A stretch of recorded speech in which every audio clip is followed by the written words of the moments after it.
Blenheim Palace, one of the grandest of all Britain's great houses. For centuries, these estates were miniature kingdoms, where everyone understood the rules and played their role. This is the story of how the First World War began the destruction of so many of these perfect worlds. 4 years of horror which notice on the old order. I'm Julian Phillips, and when I created Downton Abbey, I wanted to tell the story of this very moment in our history.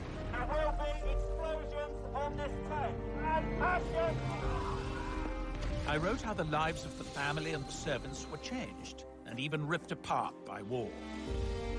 We showed the women who went to work, and we watched as the doors of the house were thrown open to receive the wounded. Now I want to tell you about the men and women of a real house, Blenheim Palace, the war stories of a real Downton Abbey. This is this very room, transformed into a convalescent ward. Below stairs, I'll discover tales of heroism and tragedy. Now, this is very different from taking orders from the Ninth Duke. And upstairs, I'll seek out those who seized their chance to change. She doesn't look very retiring. She and the Bulldog have much in common. And I will explore the making of Blenheim's most famous son. Churchill was desperate to get in on the action. Well, this is real. This is the original. I hardly dare touch it. The First World War would completely change the lives of the men and women who went through it. The world they'd die in would bear almost no resemblance to the world of their beginnings. It was a momentous time for Blenheim, and by the end, Britain would be transformed.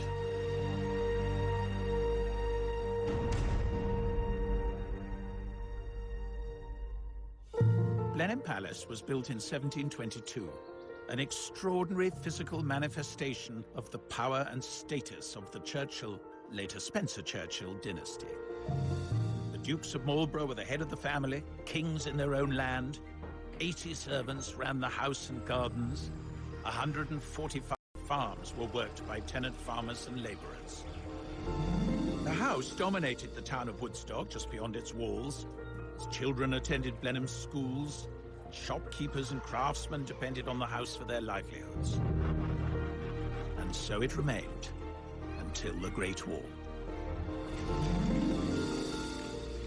So what was life like at Blenheim before the Ninth Duke inherited? Blenheim was almost bankrupt. His father had sold much of the collection. The whole estate was tottering, and it needed a vast injection of money to get it up and running again. And Consuela Vanderbilt could provide it.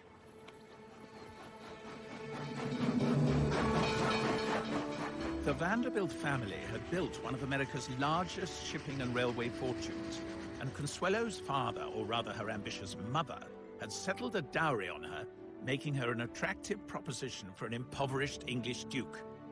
But for all her striking beauty, there was never any attraction between bride and groom. And here they are, Consuelo and Sonny, the Ninth Duke, making a more convincing couple in marble than they ever did in life. In truth, this was a business deal.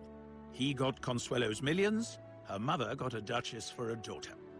For the people of Woodstock, this was like a royal wedding, and their future prosperity lay in the gift of the happy couple. They were married towards the end of 1895 in New York, but they took a long honeymoon tour, which unfortunately only really served to show they didn't like each other very much. But anyway, they arrived back here in the spring of 1896.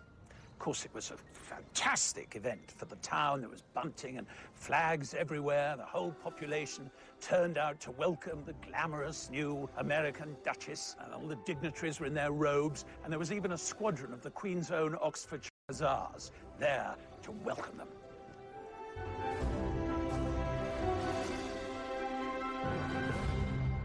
Consuelo's reception was cooler once she entered the palace. There she met her new in-laws, the Spencer Churchill family.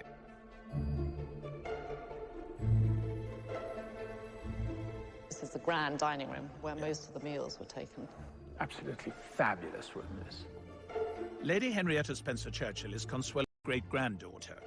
And this is Tim, who's our butler. Oh, hello. Julian Phillips.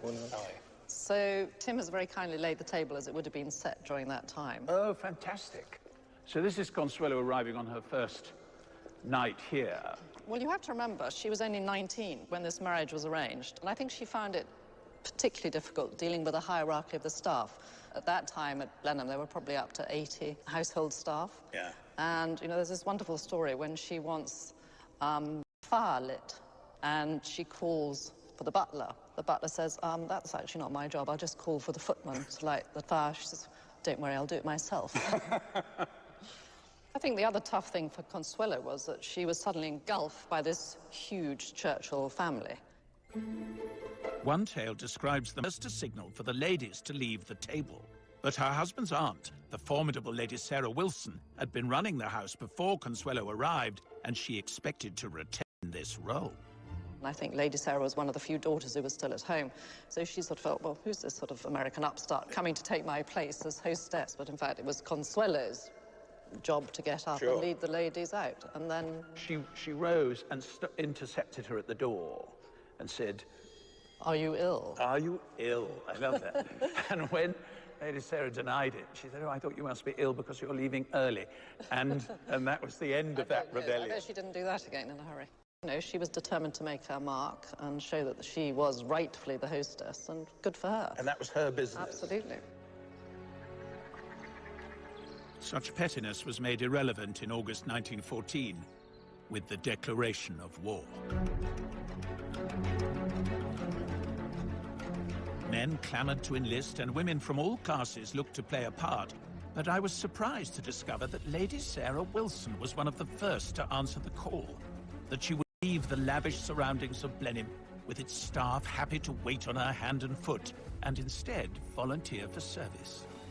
I have here the medal card, something I didn't know existed, of Lady Sarah Wilson. Here she is listed as being at the Allied Forces Base Hospital, which must mean that she went abroad. She went either to the front or near the front at any rate. So she was not simply sitting at home knitting socks for soldiers. She was in the thick of it. And I am going to try and find out a bit more about that.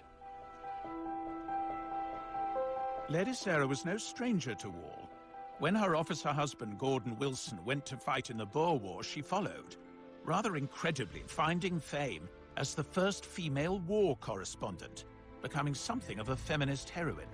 But her activities during the Great War are less well known, so I'm in London to find out more at the Royal Society of Medicine's library to meet historian Alison Fell. I have the medal card of Lady Sarah Wilson. But what did she actually do out there? Well, I've got an article from a newspaper. This is shortly after the outbreak of war. Hospital at the front.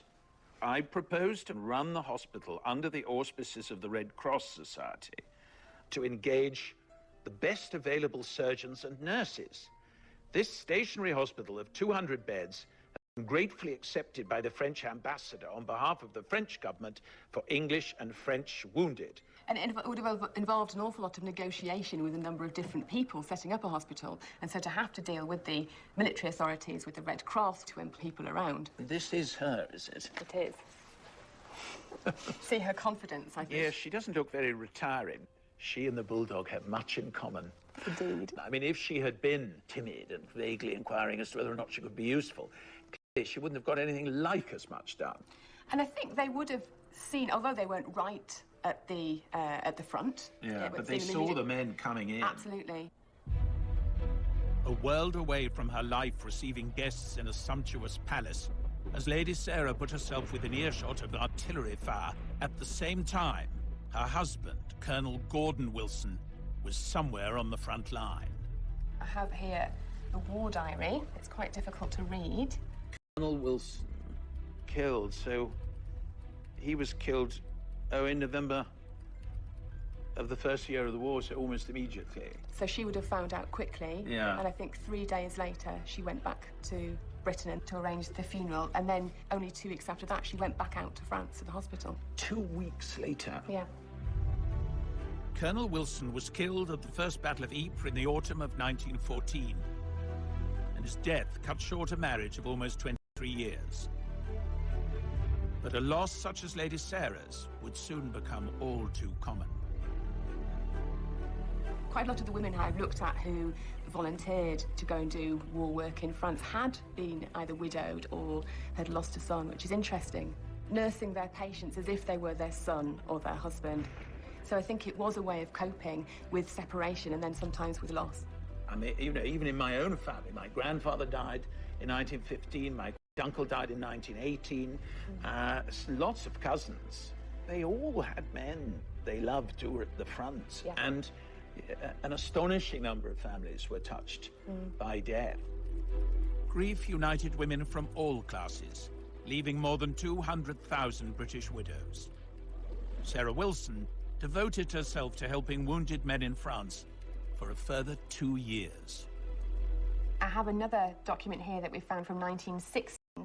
Lady Sarah Wilson has her own hospital, which a man who was nursed there told me was the jolliest place to be ill it was possible to imagine.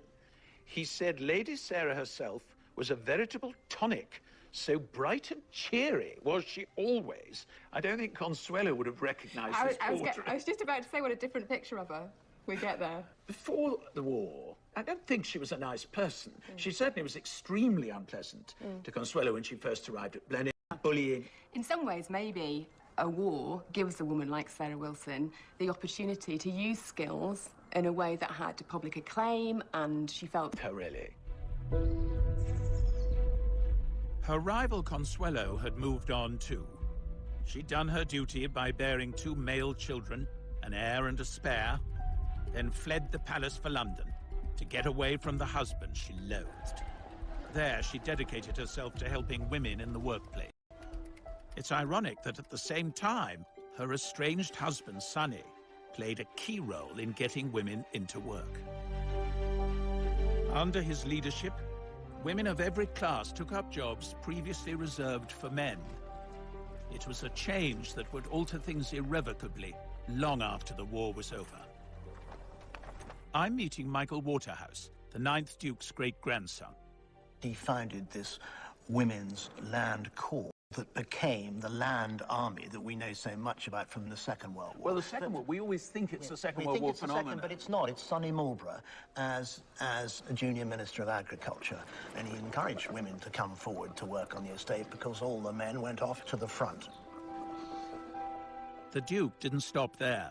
He offered this very formal long library for service. Before the war, it had accommodated grand balls and glittering receptions, and it would have been unthinkable to see it filled with sick beds. You know, this very room transformed into a convalescent ward. I find there's something very moving in that, really, wanting to involve even the house. He really made Blenheim play its part in the war. You know, ploughing up the sheep walks for arable, planting cabbages in the herbaceous borders. He saw himself as a great Englishman, and he was going to do his bit for Britain, and he was jolly well also, as minister, going to use his influence to encourage other people to follow his example. This was before the National Health Service, and it was vital that these great families got involved, because in the First War, their houses were not requisitioned. They had to be offered freely by their owners. By the end of the war, 3,000 buildings became temporary hospitals. And in these hospitals, on the land and in munitions factories, 2 million British women took the place of the men who'd gone to fight. Their service would prompt first concessions, allowing women the right to vote. But it was the men of Blenheim who faced the horrors of the front line. Above stairs and below stairs, they volunteered to fight for their way of life. I'm going in search of 2 young men from very different backgrounds. One, Arthur Hine, a lowly clerk on the estate. Sergeant Hine, attached to the intelligence department. The other, Winston Churchill, the undisputed star of the Churchill family. There's absolutely no doubt that he did experience firsthand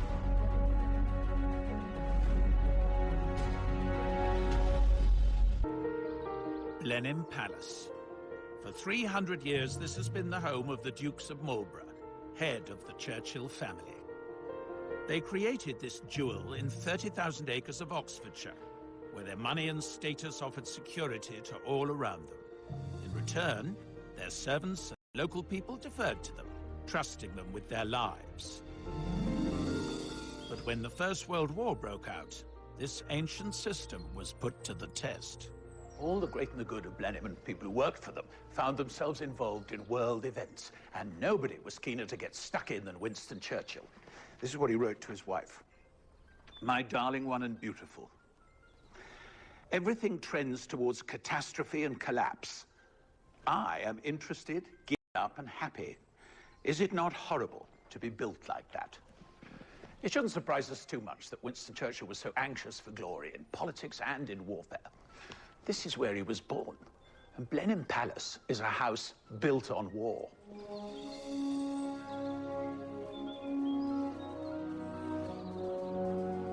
Throughout his young life, Winston had a constant reminder that war was in his blood. His ancestor John Churchill won a famous victory over France. He was rewarded with Blenheim and a dukedom.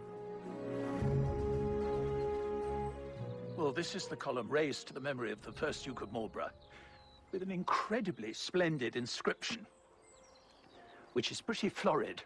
A monument designed to perpetuate the memory of the signal victory obtained by John, Duke of Marlborough, the hero not only of his nation but his age, who by military knowledge and irresistible valor rescued the empire from desolation, asserted and confirmed the liberties of Europe. I think it was terribly important to Winston Churchill to prove that he was a worthy successor to his great ancestor. And when the war started, he was very anxious to make his mark. Not very surprisingly, his thoughts turned to a cavalry regiment that was local to Blenheim. And on the 4th of August, the Woodstock branch of the Queen's Own Oxfordshire Hussars received a cable with a single word: mobilize. With that one word, Churchill called on the ancient bonds of loyalty he expected in Blenheim men. It meant that they would be among the first to see action. I'd love to know more about their war. Deep in the bowels of the palace, I'm meeting Blenheim's historian, Karen Wiseman. Wonderfully Edwardian faces. This is Maisie. Then there are 4 Hollises dotted around. This is one of the Hollises, and they worked as footmen. And then you see this lovely man. But all 4 brothers were footmen? Were all in the palace, yes. They were all listed as working for the butler. Tell me that some of them survived the war. 2 of them did not, and 2 of them did come home. Oh, God. And then over here, we have Arthur Hine, lovely fresh-faced young man. And yeah, God, they were so young. Oh.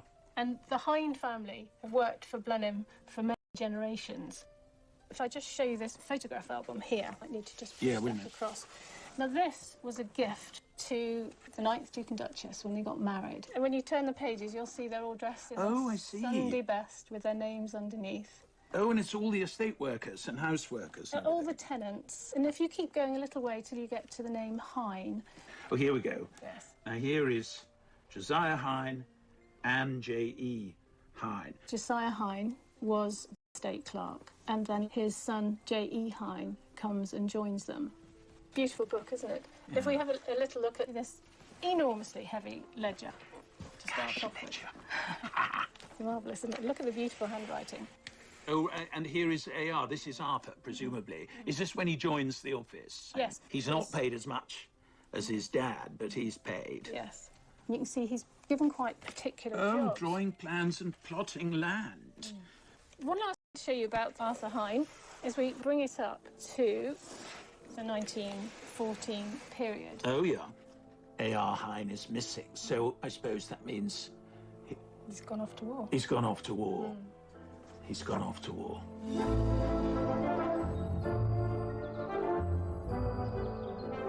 Up to this point, much of Arthur Hine's experience of military life had been in the Hussars' regular training camps at Blenheim, where he would have encountered Winston Churchill. The war wrenched Hine from this secure world. In September 1914, he was in France with the Hussars. They expected a quick and glorious victory and to be back at Blenheim for Christmas.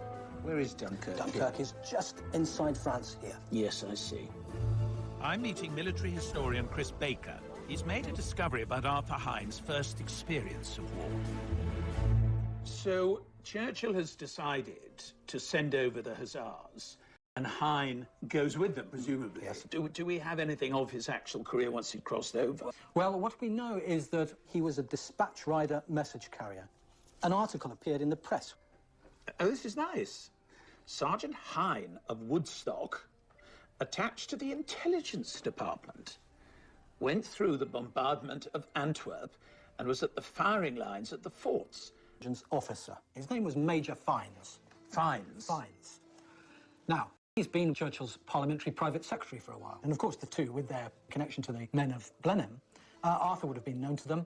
And if you're going to be sent into a fast-moving and dangerous situation, well, take a man you trust.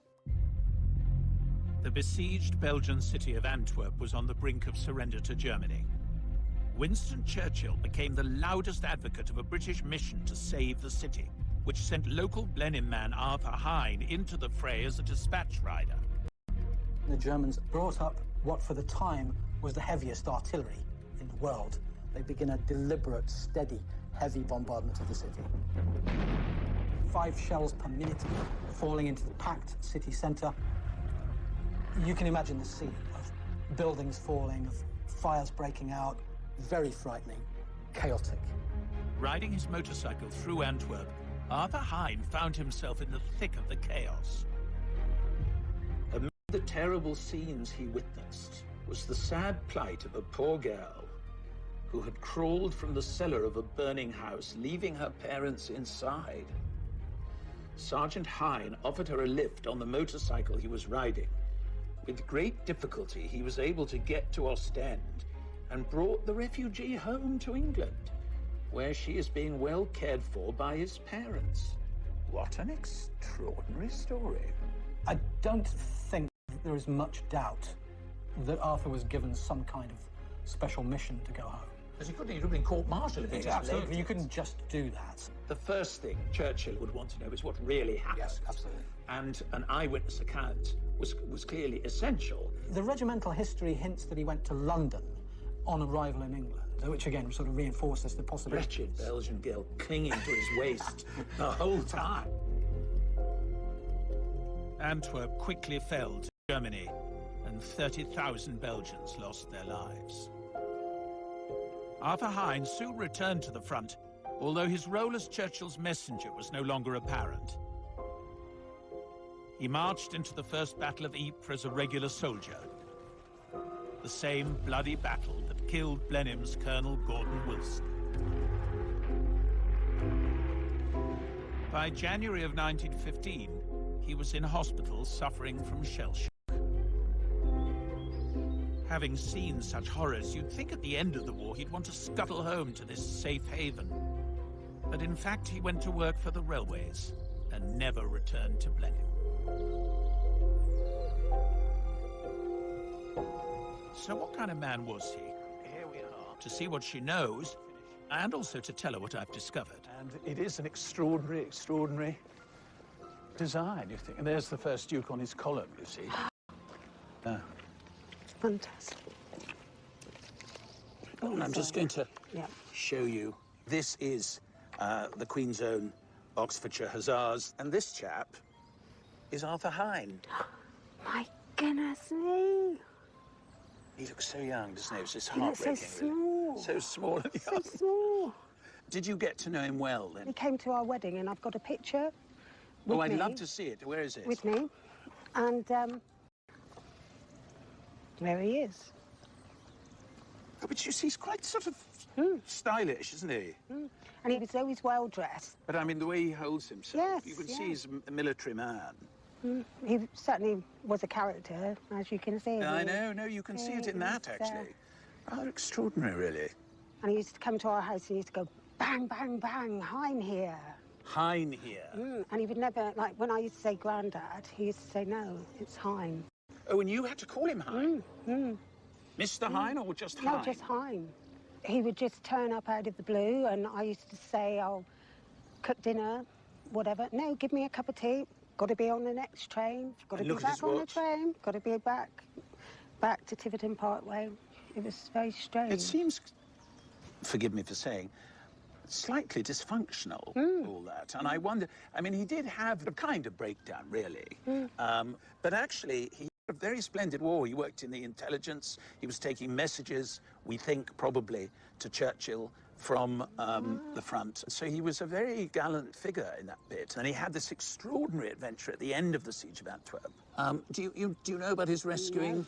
No. None of that. It's all Nothing. secret. Well, amid the terrible scenes he witnessed was the sad plight of a poor girl who had crawled from the cellar of a burning house, leaving her parents inside. And Sergeant Hine offered a lift on the motorcycle he was riding and brought the refugee home to England, where she is being well cared for by his parents. My goodness me. Isn't that extraordinary? I mean, a real adventure. To think he had so many stories to tell. I know. And he couldn't tell them. No. He was just a man of mystery. Bang, bang, Hine here.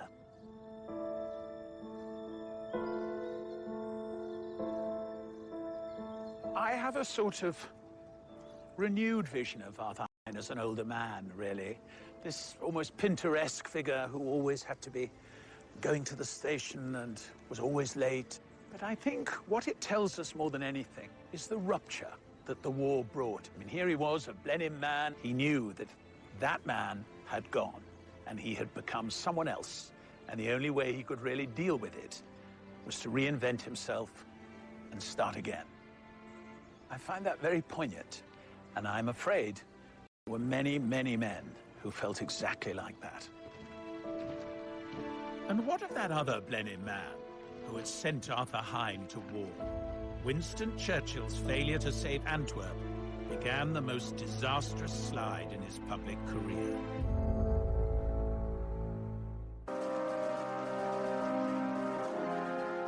Blenheim Palace, home of the Dukes of Marlborough. The first Duke's great victory over France brought the family wealth and influence, and the man most likely to follow in his footsteps was Winston Churchill. But the Great War threatened to defeat his ambition. As First Lord of the Admiralty, he was held responsible for the disastrous invasion at Gallipoli in Turkey. 50,000 Allied troops lost their lives. Churchill was forced out of office, and his reputation was ruined. His response was to go to the Western Front himself, as an ordinary battalion commander. This is the Cambridge College that bears his name. The letters he wrote to his wife throughout the war are kept here. Alan Packwood is the director of the Churchill Archives. He decides to go to the front, to face the danger, to be with the men who are fighting. And, very possibly to be killed. He was enormously brave in the face of really whatever happened to him. There's absolutely no doubt that he did experience firsthand the full horror of the trenches. And you might want to have a look at a key passage on this letter here. Well, this is a real letter. This is the original. This is Churchill writing back to his wife. I hardly dare touch it.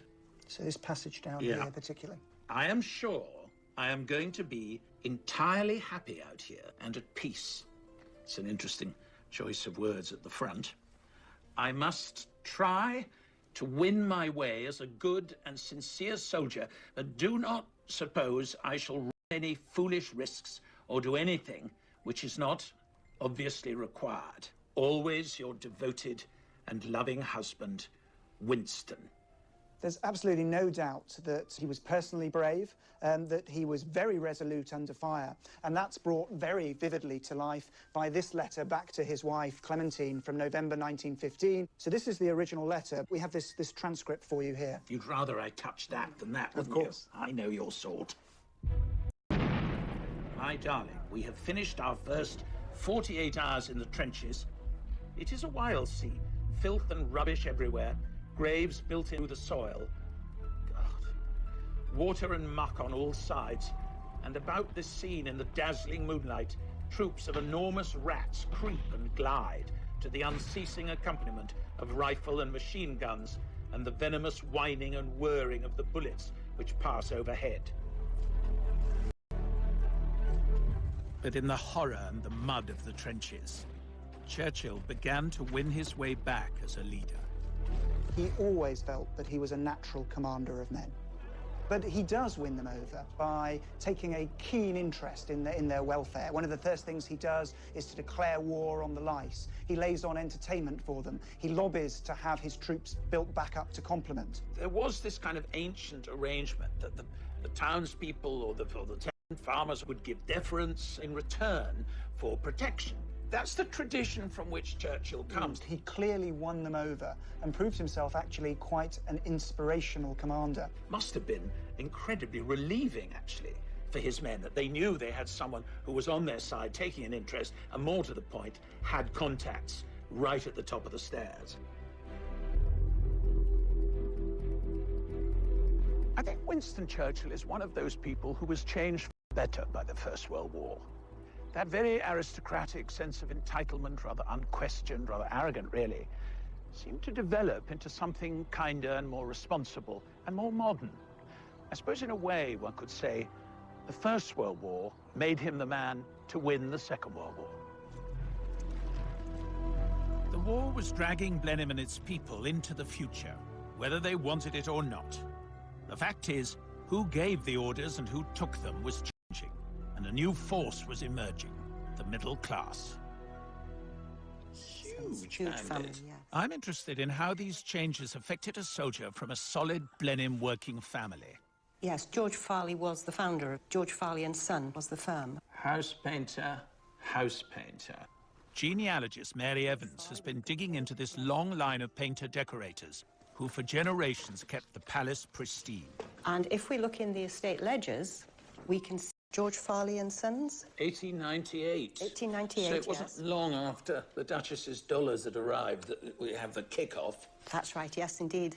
We have them again a little bit later on. And what level are we talking? So bedrooms and passages or staterooms? All sorts. We have one here, look, colouring the walls, etc., in the long library. Oh, OK. Oh, this is 1903. very grown-up stuff. Yes. Mary's found the war record of one member of the Farley family.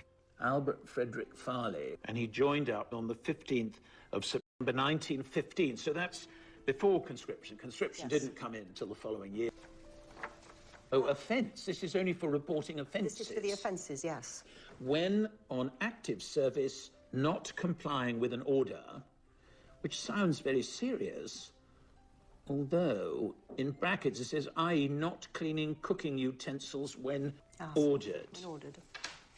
Yes, I'm sort of slightly with Albert over that one, so I don't want to hold that against him too much.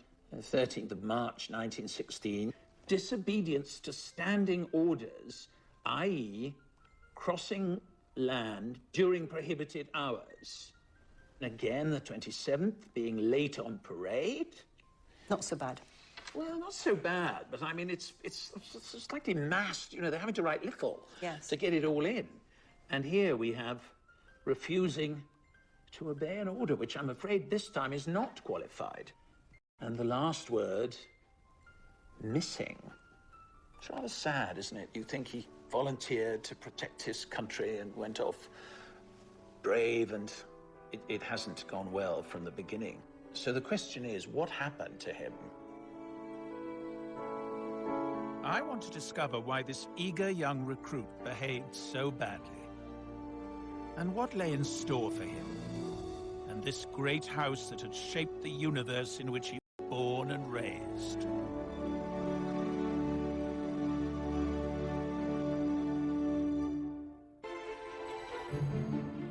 Before the First World War, Blenheim employed 25 craftsmen, from water engineers to carpenters. The Farley family were decorators and had painted these rooms for generations. They were loyal workers and well looked after.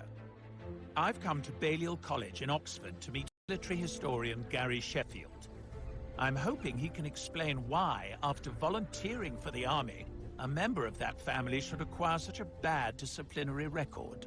Albert Farley, I imagine, fairly straightforward. The man comes from a good background, and it goes so wrong for him.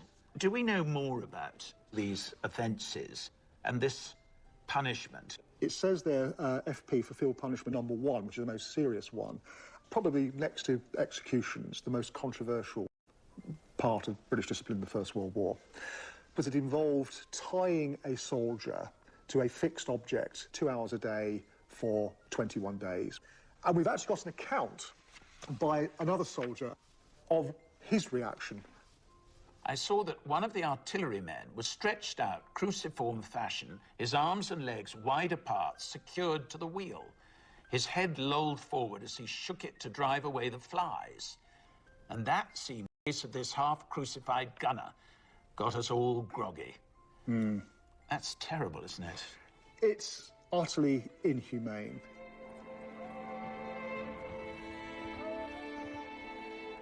Albert bore his punishments and fought in ghastly conditions in the Battle of the Somme during the wet autumn of 1916. It was one of the bloodiest battles in human history. But even this nightmare cannot fully account for Albert's bad record. Most other soldiers who went through the same hell fell into line. We don't know precisely what order he disobeyed, but we do know something about the background. Have a look at this entry in the battalion war diary. Relieved by the 6th Battalion of the Queen's Regiment, very quiet but wet, marched to Berneville, billets poor, place all mud and slush. Yes, I mean, that's the key to it, isn't it? I think it is.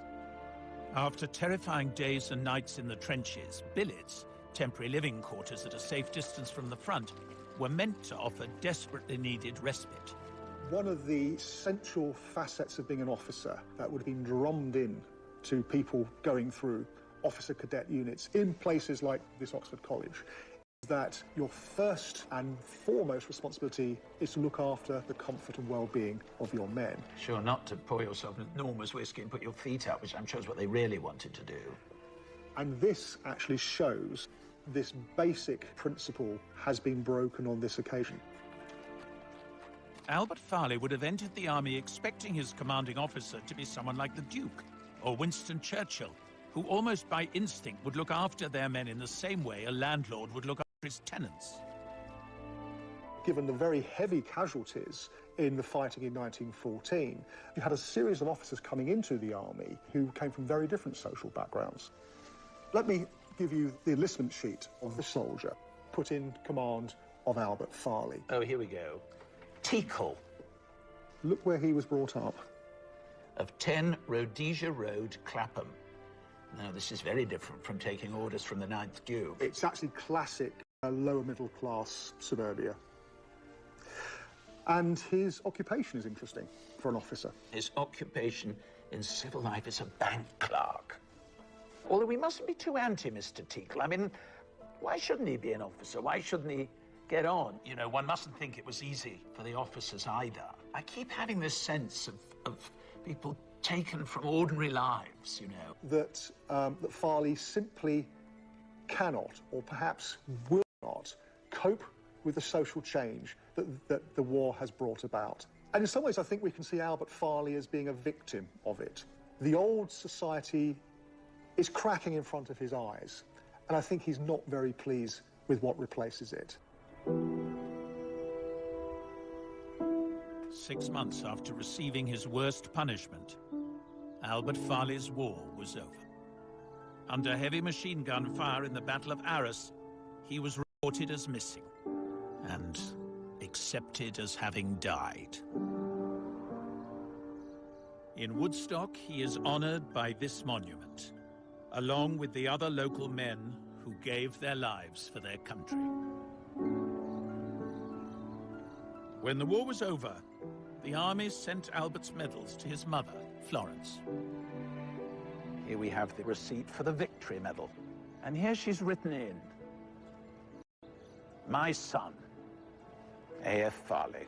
I think there's a sort of pride in that when she writes "my son." She's sort of lifting him off the page. By its end, the Great War had cost nearly 1 million lives from Britain and her empire.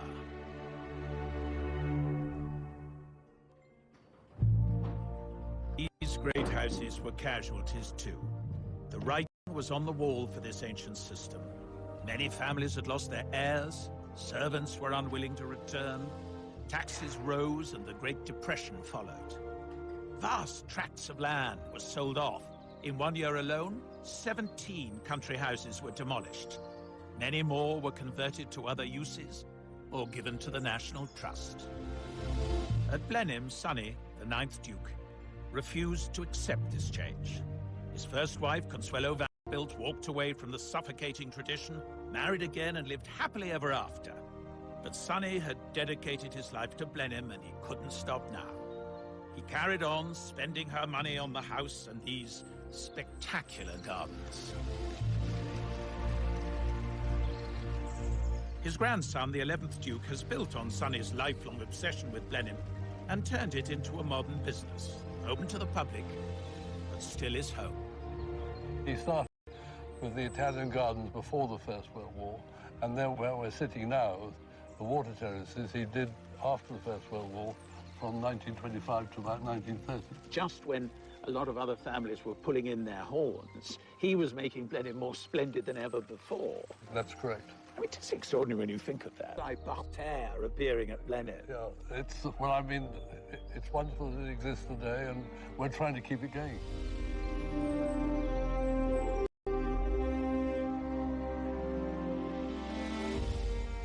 The Churchill family, and in fact, the whole Blenheim community, had entered the Great War still governed by the ways of the 19th century. They emerged from it to find themselves in the 20th. That pre-1914 existence may have lingered on for a few years in some of these houses, but the mindset had changed. The clarity of the old world, where most people accepted the role they were born to and lived by its rules, that had been replaced by something very different.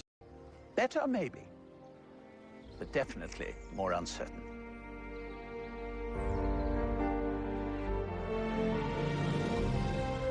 And we head to another grand house this weekend as the new series of Downton Abbey continues Sunday at 9. Then we've brand new drama for you next week as James Norton stars as a vicar on a mission. That's Grantchester, Monday at the same time. Here next, with all the latest headlines, we've the ITV News.